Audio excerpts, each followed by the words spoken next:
temporarily delayed here on the way to some important engagement. And then Lucas returns with Dr. Taylor. He's wearing his black coat and carrying his medical bag. Balding and wall-eyed, he appears to survey both men at once. The three of them maneuver the body to the little gate in the picket fence, which Mr. Meade opens. Mr. Lucas goes out onto the narrow, grassy ledge and, because the water level has dropped during the night, what with people drawing from the pipes, has to lie on his belly, Mr. Meade holding his legs, and take hold of whatever he can, which happens to be the woman's right arm. It's up and stiff. He takes it at the wrist. It's like cold gutta percha, and the hand is clutching mud. He tugs, and she comes right up, dripping water, smaller than he thought, like a child, but round-faced and strangely stout. "Could be one of your German women from over in Manchester." He nods toward the industrial section across the river. Dr. Taylor pays no attention.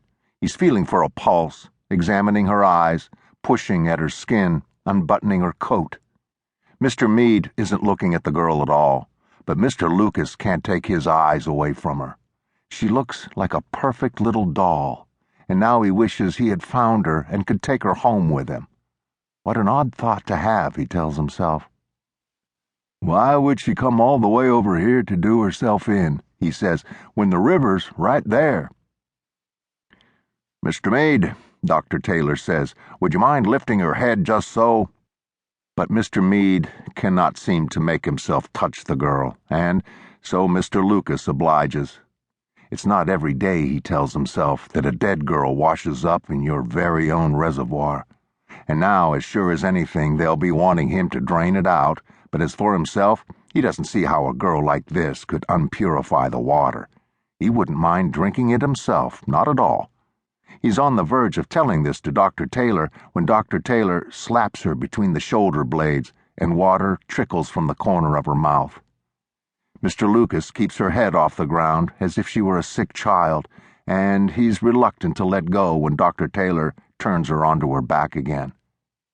By now, onlookers have begun making their way up to the embankment, which rises like an earthen fort above the reservoir grounds.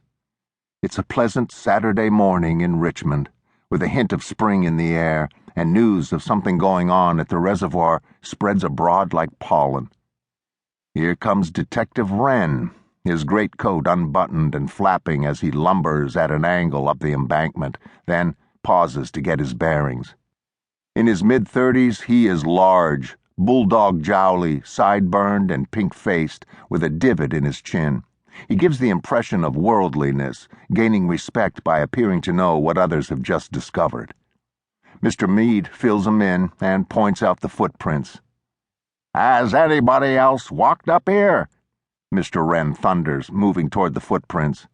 Mr. Meade isn't sure, but says he can find out, and Mr. Wren shakes his head in exasperation and in a surprisingly high yet commanding voice tells everyone nearby to please step off the walkway. Mr. Meade obeys, and unsure how much authority Wren really has and how well he knows Meade's boss at the waterworks, decides just to try to avoid this meddlesome bear who has intruded as much as the dead girl on his morning's routine. He rejoins Dr. Taylor at the water's edge. Then, under Mr. Wren's direction, Mr. Lucas removes one of the girl's shoes and brings it up to the walkway so that Mr. Wren can compare it with the footprints. Mr. Lucas is delighted to be of assistance. The shoe feels tiny in his big hand. He places it delicately within the footprint and finds that it fits. But there are some bigger ones as well, half-prints really. "Do you think she was here with someone?" Mr. Lucas says, as though to himself. "Could be," Wren says, "could be." Taking the shoe from Lucas, he holds it to his large nose and inhales. "But why would she come out here with somebody when she was planning to do herself in?" Lucas wishes he had thought to smell the girl's shoe. "She might not have been planning any such thing at all," Wren says, taking notes, looking around, sniffing the air as though for clues. Mr. Lucas nods, trying to imagine the girl coming out here with a companion who then left her alone, at which point she climbed over the picket fence or else found the little gate on the south end. But Mr. Meade always keeps the gate locked.